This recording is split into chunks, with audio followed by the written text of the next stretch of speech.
வணக்கம் வணக்கம் வணக்கம் நண்பர்களே. அதாவது இந்த வீடியோவில் அண்ணாமலை மற்றும் முதல்வர் ஸ்டாலின், அதாவது முதல்வர் வந்து பொய் பேசுகிறார், 24 மணி நேரத்தில் வெள்ளை அறிக்கை வரும் அப்படின்னு சொல்லிட்டு அண்ணாமலை வந்து அட்டாக் பண்ணியிருக்கிறாரு. அதை பற்றின ஒரு முழுமையான தகவல் இந்த வீடியோவில் பார்க்கலாம்.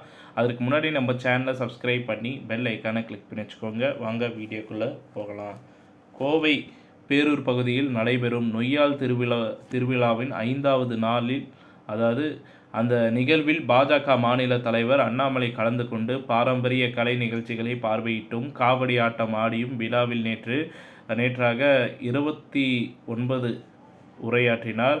அதாவது பின்னர் நொய்யால் ஆராத்தி வழிபாட்டில் கலந்து கொண்டார். இந்நிகழ்விற்கு பின்னர் செய்தியாளர்களை சந்தித்து அவர் மத்திய அரசு முக்கியமான முடிவை அமைச்சரவையில் எடுத்துள்ளனர். சமையல் எரிவாயு சிலிண்டர் விலை நேரடியாக 200 ரூபாய் குறிக்கப்படும். இது வந்து பார்த்திங்கன்னா கிட்டத்தட்ட ஒரு 33 கோடி குடும்பங்களுக்கு அமல்படுத்தப்படும். இது இன்று ரக்ஷாபந்தன் ஓணம் திருநாளை முன்னிட்டு அறிவிக்கப்பட்டுள்ளது என்று கூறினார். எல்பிஜி கேஸ் விலை குறைப்பு ஏன்? அதாவது இது அனைவருக்கும் வரப்பிரசாதமாக அமையும். 200 ரூபாய் நேரடியாக வங்கி கணக்கிற்கு வந்துவிடும். மேலும் உஜ்வாலா திட்டத்தின் கீழ் யாரெல்லாம் சிலிண்டர் பெற்றுள்ளார்களோ அவர்களுக்கு கடந்த 4-5 மாதங்களாக வழங்கப்பட்டு வந்த 200 ரூபாய் மேலும் ஒரு 200 ரூபாய் கூடுதலாக வழங்கப்பட்டுள்ளது. 37 லட்சம் குடும்பத்தினர் உஜ்வாலா திட்டத்தின் கீழ் சிலிண்டர் பெற்றுள்ளனர். இதனை நாம் அனைவருக்கும் நிச்சயமாக பாராட்டியாக வேண்டும். உலகில் ரஷ்யா உக்ரைன் போருக்கு பிறகு நேச்சுரல் கேஸ், அதாவது சமையல் எரிவாயு சிலிண்டர் விலை 200% வந்து பார்த்திங்கன்னா எல்லாம் ஏறிய போதிலும் கூட மத்திய அரசு அதனை பெரிய அளவில் ஏறவிடாமல் பார்த்து கொண்டார்கள். இருப்பினும் அது சாமானிய மக்களுக்கு சுமையாக இருந்தது. இதனை மக்களும் பலமுறை தெரிவித்து வந்தனர். மத்திய அரசு இந்த விலை உயர்வை குறைக்க வேண்டும் என கோரிக்கை விடுத்து வந்தனர். அதற்கு ஏற்றாற்போல அவருக்கு நம் பிரதமர் எப்படி கடந்த தீபாவளி அன்று பெட்ரோல் டீசல் விலையை குறைத்தார்களோ அதேபோல் இந்த ரக்ஷாபந்தன் ஓணம் திருநாளில் கேஸ் விலையை குறைத்துள்ளார்கள்.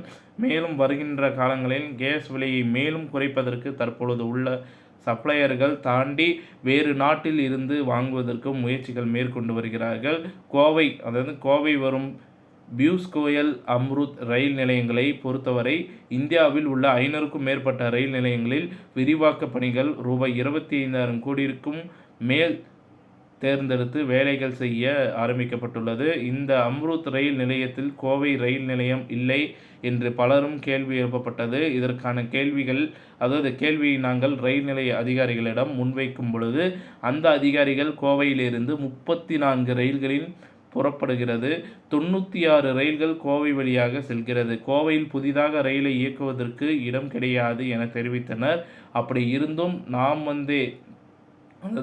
வந்தே பாரத ரயிலை கோவைக்கு இயக்கியுள்ளோம் என கோவைக்கு அருகில் உள்ள போத்தனூர் ரயில் நிலையத்தை அம்ருத் திட்டத்தின் கீழ் விரிவாக்கம் செய்யும் பணியை மத்திய அரசு கையில் எடுத்துள்ளது. இதன் மூலம் கோவையை பொறுத்தவரை 2 பெரிய ரயில் நிலையங்கள் கிடைக்கும். 24 கோடி மதிப்பில் பணிகள் நடைபெற உள்ளது. 2024ஆம் ஆண்டு தேர்தலுக்கு முன் கோவை விமான நிலையத்தில் உள்ள சிறு பிரச்சனைகளை சரி செய்கின்ற முயற்சியே ஒரு கட்சியாக நாங்கள் கையில் எடுத்துள்ளோம். நாளை மறுநாள், அதாவது நாளை மத்திய அமைச்சர் பியூஷ் கோயல் கோவை வருகிறார். அவருடன் தொழில் நிறுவனங்கள் கலந்துரையாட உள்ளனர். மேலும் அன்றைய தினம் இந்தியாவின் முதல் நிதி அமைச்சரான கோவையை சேர்ந்த சண்முகம் செட்டியின் திருவுருவ சிலையை திறந்து வைக்க உள்ளார்.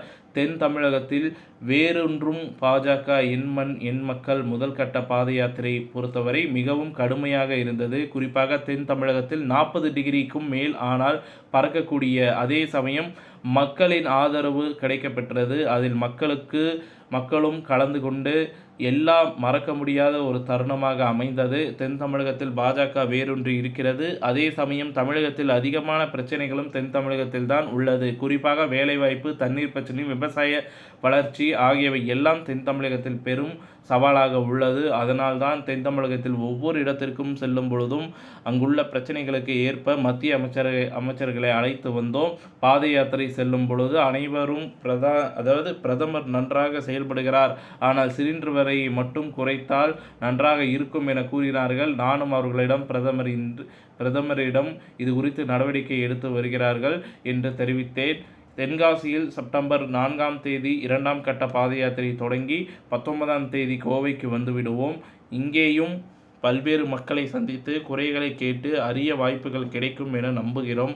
அரசியலமைப்பை மீறுகிறார்கள். நம்முடைய அரசியல் அமைப்பு சட்டம் மத்திய அரசுக்கு ஒரு பவர், மாநில அரசுக்கு ஒரு பவர் என்றுதான் உள்ளது. ஆனால் இங்கு ஒரு மாநில அரசு தன்னிச்சையாக தண்ணீர் வழங்க மாட்டேன் என்று கூறும்போது அது அரசியலமைப்பு சட்டத்தையே கேள்விக்கு உள்ளாக்கிறது.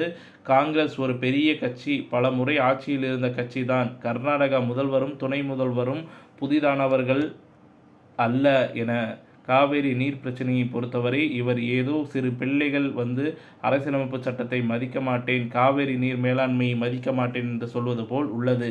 உச்சநீதிமன்றம் தமிழகத்திற்கு தண்ணீர் கொடுக்க வேண்டும் என்று கூறிவிட்டால் இப்பொழுது கர்நாடகா என்ன சொல்லும்? இந்திய அரசியலமைப்பு சட்டத்தையே கர்நாடக அரசு கேள்விக்குறியாக்குகிறது. கர்நாடகாவிற்கும் 2-3 மாநிலங்களில் இருந்து தண்ணீர் உள்ளே வருகிறது. அந்த மாநிலங்களும் கர்நாடகாவிற்கு இதுபோன்று கூறிவிட்டால் என்ன செய்வார்கள்? தமிழகத்தில் இருக்கக்கூடிய காங்கிரஸ் கட்சியினர் இந்திய அரசியலமைப்பு சட்டத்தை புரிந்து கொண்டு கர்நாடகாவில் உள்ள காங்கிரஸ் கட்சிக்கு சொல்ல வேண்டும். மேகதாதுவில் அணை கட்டுவோம் என்று அன்று பாஜக முதலமைச்சர் பஸ்வராஜ் பொம்மை கூறினார். அப்போது தமிழக பாஜகவினர் அனைவரும் ஒன்று சேர்ந்து உண்ணாவிரத போராட்டம் இருந்து மேகதாதுவில் அணை கட்டக்கூடாது என்று தெரிவித்தோம். விஷம பிரச்சாரம். அப்போது மேகதாதுவில் அணை கட்ட முடியாது என்று காவிரி நீர் மேலாண்மை கூறியது.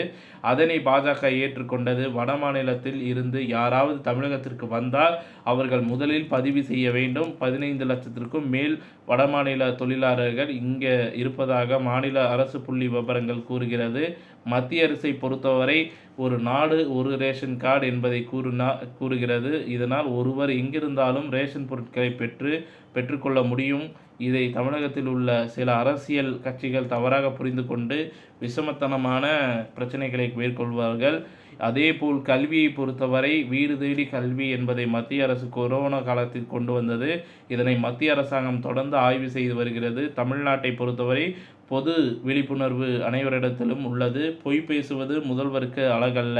10,76,000 கோடி ரூபாய் தமிழகத்திற்கு வந்துள்ளது என்று நான் ஒரு புள்ளி விவரத்தை பாத யாத்திரைக்கு முன்பு கொடுத்திருந்தேன். ஆனால் தமிழகத்திற்கு குறைவான நிதி அளிக்கப்பட்டுள்ளது என்று முதலமைச்சர் ஸ்டாலின் குற்றச்சாட்டு வைத்தால் மத்திய அரசு பிற மாநிலங்களுக்கு எவ்வளவு கொடுத்தது என்று முதல்வரும் அறிவிக்க வேண்டும். மருத்துவக் கல்லூரிகளுக்காகட்டும் ஸ்மார்ட் சிட்டி திட்டங்கள் ஆகட்டும், அம்ரூத் திட்டங்கள் ஆகட்டும், எதை எடுத்துக்கொண்டாலும் எந்த மாநிலத்திற்கும் ரூபாய் 10,76,000 கோடிக்கான புள்ளி விவரத்தை வெள்ளை அறிக்கையாக இன்னும் 24 மணி நேரத்தில் பாஜக கட்சி வெளியிடும். முதலமைச்சர் ஸ்டாலினின் பேசுவதில் அதிகமாக பொய் உள்ளது. முதலமைச்சர் எதையும் பேசுவதற்கு முன் ஒரு முறை கிராஸ் செக் செய்ய வேண்டும் அல்லது உடன் இருக்கக்கூடிய அதிகாரிகள் அந்த பேச்சை தடுக்க வேண்டும். ஒரு அரசியல் பேசுவதற்காக எதையோ பேசி முதல்வர் சிக்கலில் சிக்கப் போகிறார். திமுக வந்த பிறகு பொய் அதிகமாக பேச துவங்கிவிட்டார்கள். ஆதாரம் இல்லாமல் அவதூறு பேசுவது முதலமைச்சர் பதவிக்கு அழகல்ல.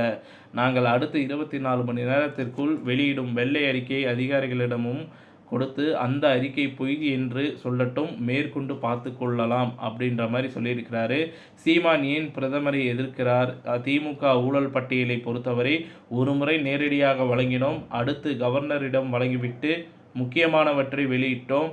அடுத்த முறை சிபிஐ விசாரணை கூட கேட்கலாம். டிவிஏசி நாங்கள் அளித்த 6 புகார்களை முழங்கி ஏப்பம் விட்டு அப்படியே வைத்துள்ளார்கள். பிஜிஆரை பற்றி நாங்கள் தொடர்ந்து கத்திக் கொண்டிருக்கிறோம்.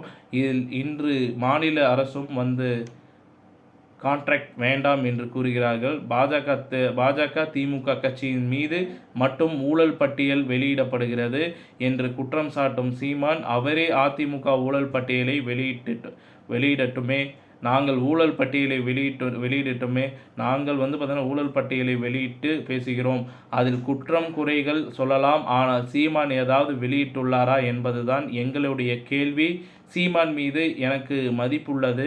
ஜெயிக்க மாட்டோம் என்று தெரிந்த பிறகு எங்கு போட்டியிட்டால் என்ன? மோடி வாரணாசியில் போட்டியிட்டு அதனை அடிப்படையில் இருந்து மாற்றிவிட்டார். ராமநாதபுரத்தை பொறுத்தவரை